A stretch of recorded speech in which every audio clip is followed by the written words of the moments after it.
Hello everybody and welcome back to the Kirby's Epic Yarn playthrough. So we are here in Spaceland! And yeah, we're getting all techno up in this business. So, yeah, this is just dead awesome. It's just really nice to have gone from very typical gaming tropes, or gaming level tropes, because we had grassland, desert / lava land, waterland, iceland, with the curveball of treatland.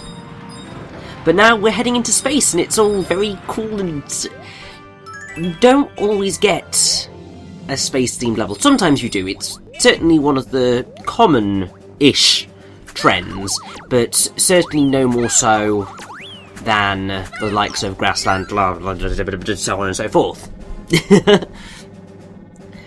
But it's particularly nice in Epic Yarn because it is so different visually to all of the levels that have come before it. Because obviously we've spent a lot of time dealing with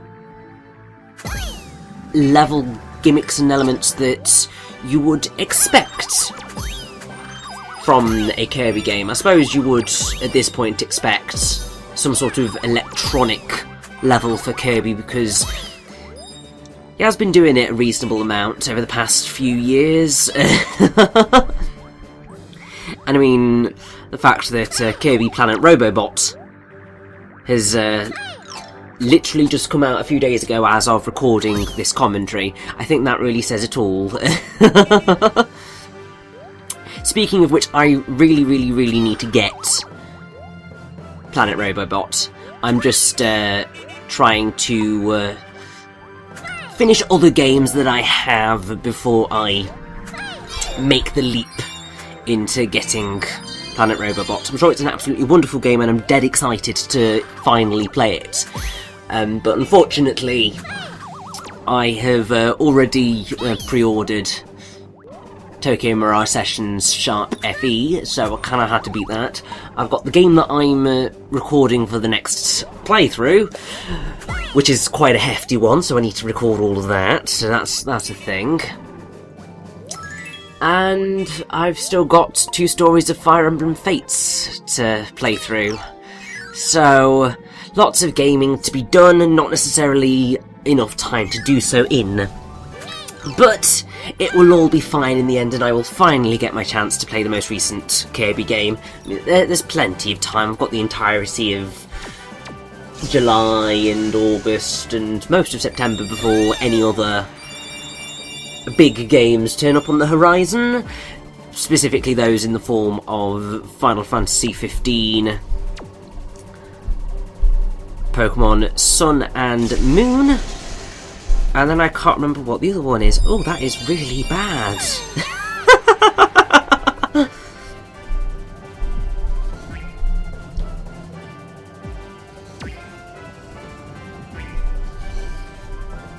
Oh yes, I'm quite intrigued by World of Final Fantasy.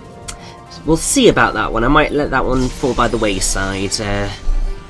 But lots of gaming to be done. And it's quite fitting talking about gaming in general during this specific bit of Epic Yarn, because we're in space and it's all technology and so on and so forth. And also, at the time of recording this commentary, E3's on! Yay! Obviously, I'm not exactly very far into E3 at the minute. We've just had the one... well, we've had 2 conferences, one of which I've watched.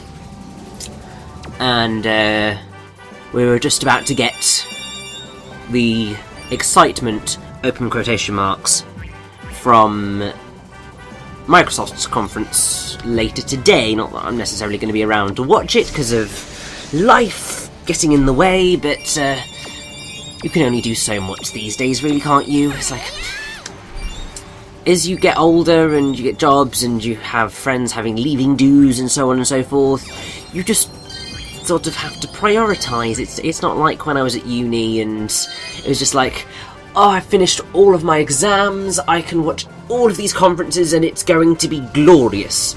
Yeah, can't do that. So, just had to make do, really. But either way, we are pretty much at the end of this level now. Got a little bit further to just climb up. There's a little bit of fancy stuff going on. Because we've got to do that to get up to the chest. Which has the space table, which looks quite cool. And then getting to that also allows you to get the 5-star piece, which is really quite awesome.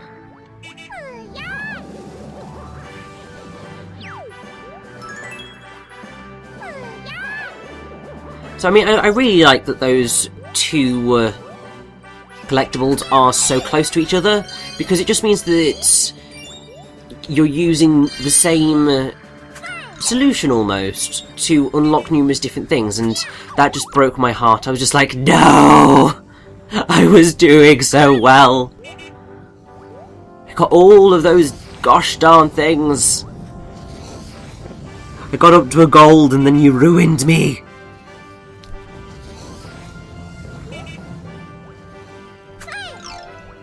But it's all fine. I should, by all rights, be able to get myself back up to that gold rank before this level is over and done with. Although, we have this roller coaster thing, which, oh! This part gave me nightmares. It really did. Because it's just very difficult to get some of the collectibles with them, because it goes at such a speed that you aren't necessarily given enough time to react. I mean, particularly at points like this, it's difficult to know which platform you need to be on, and all that jazz. You have a few chances before you run out of being able to get the final collectible. Because, yeah, you've got to get the top one, and it's right at the end. And I very nearly flubbed it there. Very, very, very nearly flubbed it. But it's all fine, because we've got all the collectibles, and we've got the gold medal. So, whew, don't even care that that's a 2-star rank. Got everything I needed to, and that makes me happy.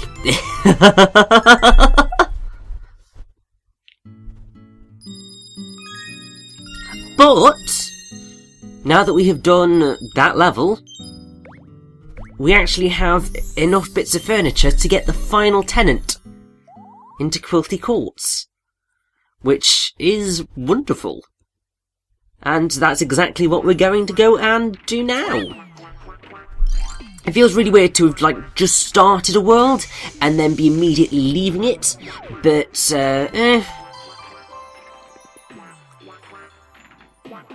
It's probably better that we just avoid watching too much TV, you know? So we'll try and have a little bit of a run around in the open, do a bit of interior decorating, rest our eyes, and then we'll go back to intense technology land. So what you need to complete this room is the clef tree, the jellyfish light, the knit cap sofa, and the space monitor. So you need to have beaten Melody Town, Blub Blub Ocean, Mount Slide, and Future City, which is what we have just done.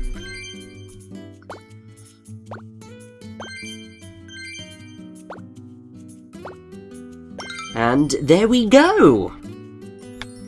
It's a little bit of a design mismatch, but we'll roll with it. Anyway, this is Mara! Now, Mara's name is probably the least obvious pun. But essentially, you race Mara, so her name is just a shortening of Marathon. So technically it should probably be Mara, but Mara just sounds better. And she's actually unique among the tenants in that her sub-games are the only ones that don't have time limits listed. So the counter goes up rather than down, and there are an insane number of races against Mara. Like, I would count, but I'm not going to count because there's just far too many. The main thing is just beast it through, because, I mean, Mara doesn't go too quickly, but I think she does sort of rubber band a bit. And she can cut through bits of the level. Sometimes she'll just take really weird routes to get there, but so that's how you beat her. You try and cut her up. And I think also you can hit her. Yeah, if you hit her while she's moving, she'll stop very momentarily, but it is, like, only for, like, maybe a couple of seconds, maybe even less than that. So you've got to be pretty on it in the races. So they do end up being, I think, probably some of the harder minigames throughout Epic Yarn. But that's all of the tenants done and dusted. I won't be doing any more of their side missions because, it's just too much faff. I might go do it at some point in the future, just so that I have a personal, complete save file of Kirby's Epic Yarn, because that would make me a very happy bunny to have another completed game on my backloggery, because I like having that little thing to say, complete! It makes me feel like I've accomplished something, and it's not really that much of an accomplishment. Sometimes it is, because sometimes games fill up, well, they have a ridiculous amount of content, and if you manage to actually complete them, then it's a really, really wonderful feeling. I mean, I've been a little bit naughty on my backloggery, because there's certain games where I've said, yeah, I've completed it because I've collected everything within the level, well, within the game. It's just like a couple of achievements that I haven't gotten. I'm just like, But then there are games which I have definitely 100%ed, a la Final Fantasy 13-2, although that does discount DLC. The likes of, well, pretty much all of the Professor Layton games, 100%ed all of those. I 100%ed like Warrior Land 4, pretty sure I tried to do... Well, no, I didn't try and complete Warrior Land Shake It, but I wanted to, it didn't happen. Got like all the stars in Super Mario 64 DS, completed Kingdom Hearts, that was a very proud moment, because obviously that was on camera, and that was great. Completed the most recent, well, the reboot of Ratchet & Clank, that was quite fun. 100%ed a game that I am actually currently recording for a future playthrough, which I won't spoil. And then the likes of Wind Waker HD and Twilight Princess HD and New Super Mario Bros. U and all of that. And it just makes me very happy when I have that completion rating. Sometimes you just can't help it. Some games are just far too content-filled to give you any desire to 100% complete it. I mean, likes of Lego City Undercover, for example, that just has so much content in it. Like, I think, oh gosh, by the time I was done in Lego City Undercover, I only had, oh gosh, maybe 30% completion? Oh, 24.9% completion. That's how much I had of that game. And that was after playing it for, like, nearly 14 hours.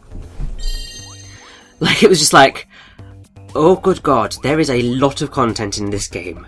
Far, far, far too much for me to even want to try and go through.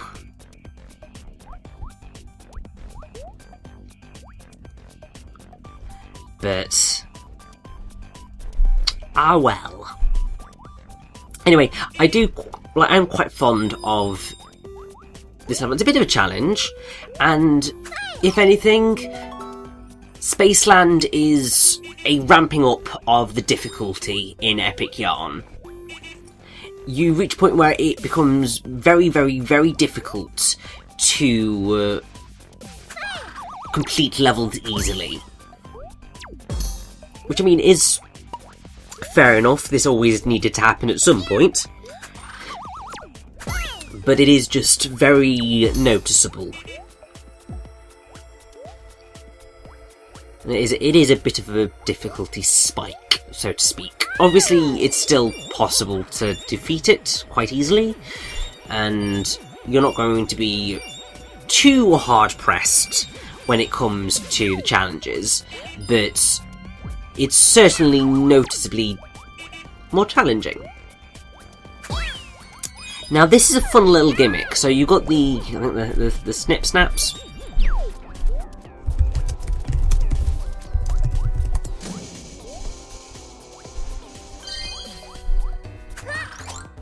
Yeah, snip snaps. So it's a nifty thing. So they act as plugs. What they're trying to do is they're trying to catch up to Kirby and start chomping down on you, which is obviously not good. But as long as you guide them in the right location, you can get this. You can plug them in, and you can then use that to get up and about. The annoying thing is that you can end up in a situation like this where you've gotten the star wheel piece, and then you're just like, oh, I want that thingy! Game, what are you doing? Let me get the thingy. So you've just got to make sure you go all the way to the top, and it's all good. But I was just like, oh. It's a really cool idea for a level, because it does play on the whole idea of digital wavelengths, because I mean that's ultimately what you're riding on. Although they're not fully digital wavelengths, because actual digital wavelengths tend to be on and off. They don't tend to have an in-between phase. But then you have the more spiky little pathways, which are much more in line with analog wavelengths, really. Because in an analog wavelength being, you know, the wave that you see, analog just means that you can have any scale, any point between like 0 and 100 sort of thing. So you could be at 51 minutes, 69 the other, 40, 80, so on and so forth. There are lots of different levels, and it's not necessarily always entirely regular. Whereas with a digital wave, it's generally always quite rigid, and yeah, most of the time you either get on or off, so it's either 0 or it's 1, and there's generally no alternative to that. And that was a very, very horrendous explanation of different wavelengths and waveforms, but I hope you got the sort of gist of it. Either way, that is the end of Tube Town. It's time to head on to the next bit of Spaceland. Let's go!